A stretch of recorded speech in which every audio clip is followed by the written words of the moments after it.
Hey guys, welcome to the show. Big week. Playoffs started last week. We had some upsets. 4 people got their heart broken. Maybe more if you're really cheering for someone in particular. But you know, it's what happens. It's playoff time. It's do or die. We got Nick here as always. We have no guests here because you know what? You all have terrible taste. No, it's it's just it's not going to be a long podcast because things are winding down. We did just, however, have a discussion about possible off-season ones. Yeah. I would love to get together with everyone at one point to kind of discuss the state of the league going into next year, what we want to change. But we're also talking about maybe a free agency day one. Potentially, I like this one, the expansion draft. Just have a prediction. You know, we'll set it up. This is who I think they're going to pick from each team, and we'll see who comes closer to picking the roster for the Kraken. Yeah, I think it could be fun. They haven't picked their coach yet, or hired their coach. They have not hired their coach yet. I don't think. No, but they have their GM. Yeah, I feel like if you're gonna, or do they? Is Tippett not involved, or is he the GM? I'm not sure. I feel like Tippett's involved. I think Tippett's their coach. Yeah? Yeah. Okay. Tippett's involved somehow. I'm just thinking, like, if you're going to draft your team, you're probably going to want to have a coach in place, like, before you have that draft. Who's their GM again? I can't think of it right now. Whoever their GM. No, not him.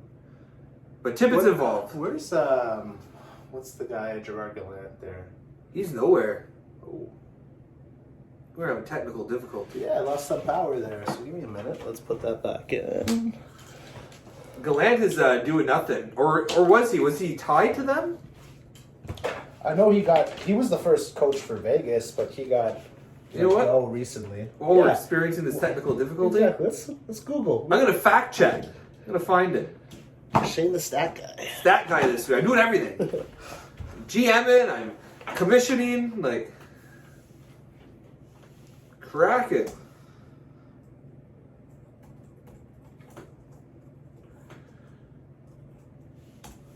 There you go. They do not have one yet. Who's their GM?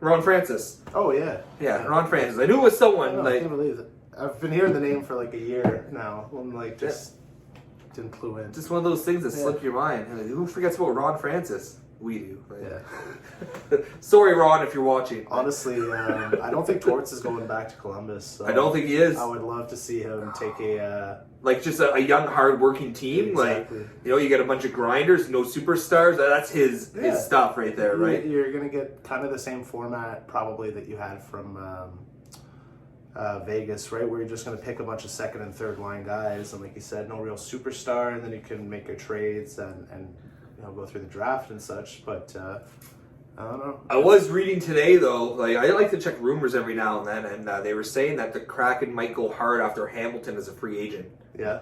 Right? Bring in that one big name and build around him. That's true. Because who knows if Carolina will be able to re-sign him. Whenever they used to do expansion teams, I feel like there was a bigger disparity like in between talent in the NHL back then. So the teams, the players that you were drafting really weren't. They were not great, right? But now the players that you're drafting could be on your team. It's just, you know, maybe that spot's filled already. Yeah.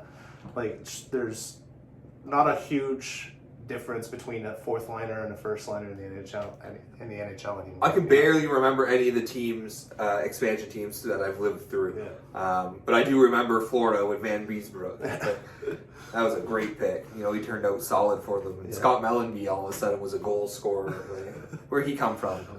Anyway, so we have some ideas for stuff during the off season. It won't be regular, but periodically, if there's a special event associated to hockey, we'll do something.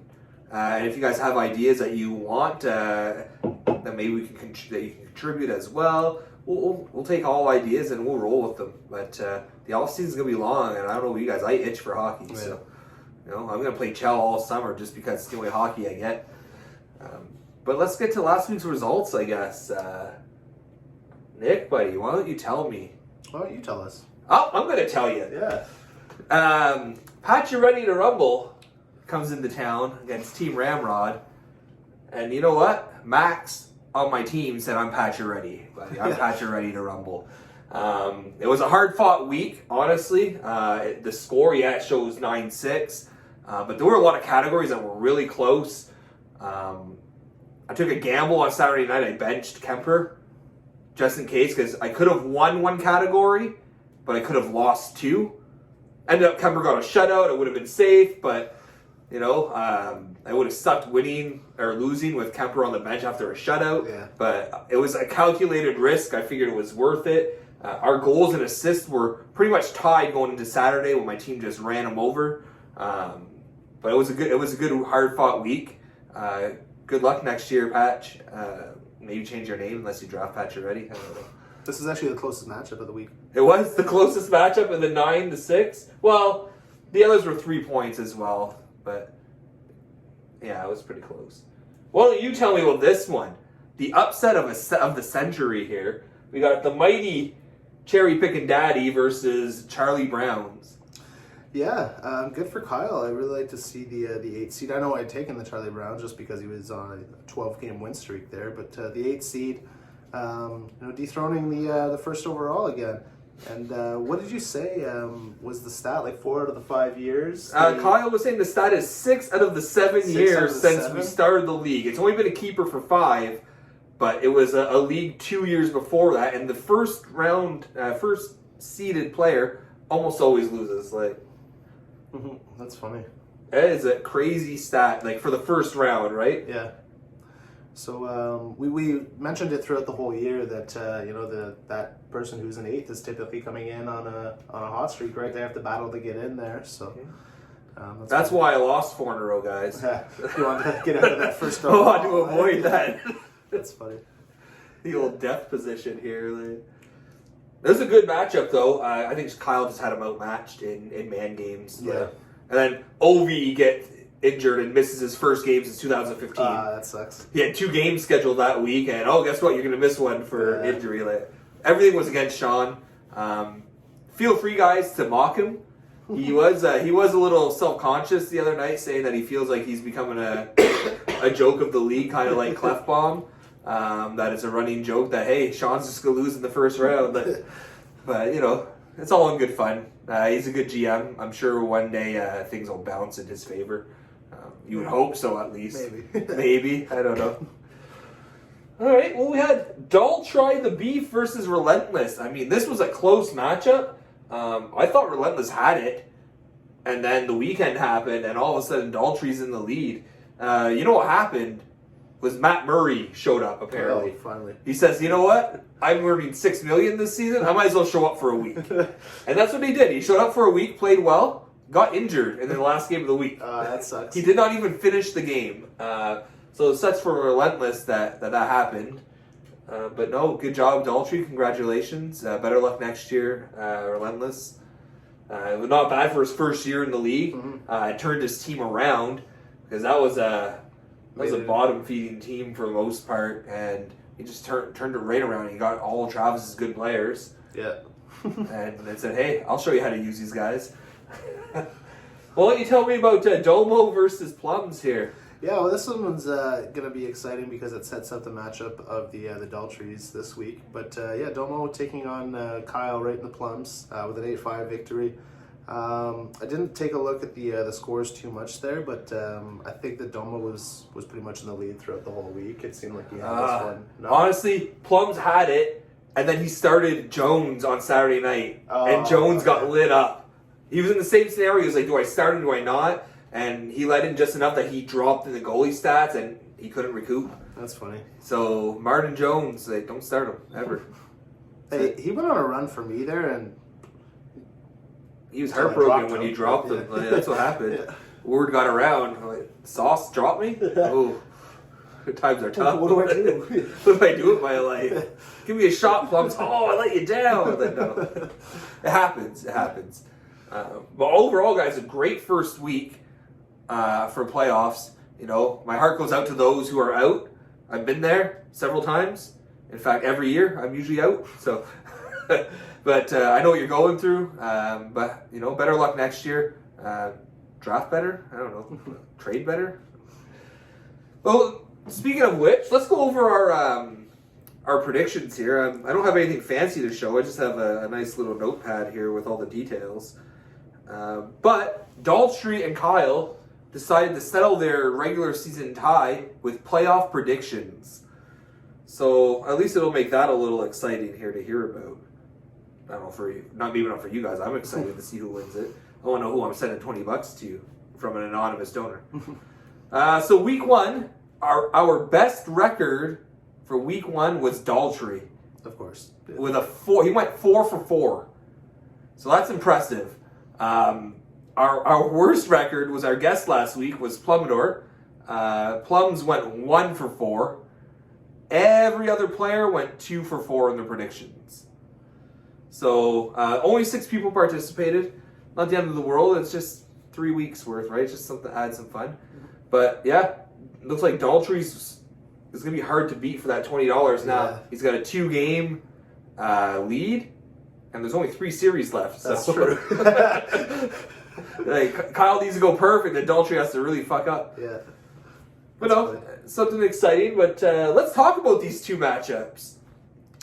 I want to hear you tell me all about Cherry Pickin' Daddy versus Team Ramrod. Again, why don't you tell me about that one? It's I want to hear your prediction. Oh, yeah, no, predictions. Yeah, okay. Tell me all about it. I just have to stay consistent with it. I've been picking against you for like the last 10 weeks. Kyle's on a good run. I know it says 10-1 right now, but we're recording this currently Monday night at 9, just a little after 9. Yeah, I think Kyle's going to take this one. A little bit out of spite, a little bit out of respect for Kyle, but more out of spite, yeah. Not respect for me, that's for sure. Yeah. Well, I'm going to disagree with Nick, and I'm going to say that Team Ramrod, with 4 games in line this week for McDavid, it's going to be hard to stop. I got 3 or 4 games from my Vegas guys. I got 4 games out of my Coyotes, so Kemper is going to get 2 to 3 starts this week. Smith's going to get 2 to 3 starts this week. Kyle's goalies, Mrazek's on out, injured again. So he has Blackwood and Yari. Like, I just think... Pittsburgh took over first place the other day. They For were real? first in the division, yeah. That's on Yari's back. That's weird. Yeah. No, Yari's not a bad goalie, except when he lets in 6 in a comeback. Yeah. But no, Pittsburgh has been playing really well. I don't think Yari's going to carry him over my team. Yeah. Not with Mrazek out. He needs Mrazek to come back to stand a chance. I think my offense is just better than his. I have the advantage in games. Again, he already made 2 of his pickups set for the week. I made 1, but I still have games to play with if things happen, right? If things go wrong. So, I love Kyle. He's a good buddy, but I think I'm going to take it to him this week. I'm going to pick his Cherry. Why don't you tell me what you think about Domo versus Daltrey, the battle of father and son here. Oh. Yeah, I really like the way that this played out. I'm going to take Daltrey Jr. here, the little beef. Little beef. I know that we were talking earlier, and Domo had picked up that 3rd string goalie for the Avalanche while Daltrey's goalie was out. I like Daltrey's team overall better. We've been ragging on Domo for quite some time now, but hey, he's still here. So yeah. It's tough to pick against him, but it's also tough to pick against Daltrey. But so I'm gonna take Little Beef. It's such a wild card matchup. Yeah, the thing is, like, I don't think the Avalanche are in a rush to bring Grubauer back. No.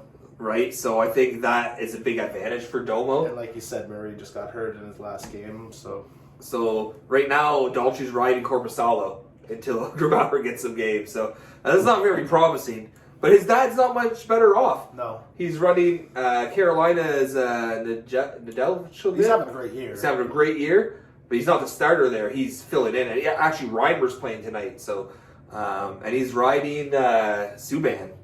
Yeah. Like, not great. I think theirs is going to come down to an offensive showdown and grinding. They both have good grinders. I don't know if you guys saw, but Archibald was picked up again today for the 300th time by Daltrey.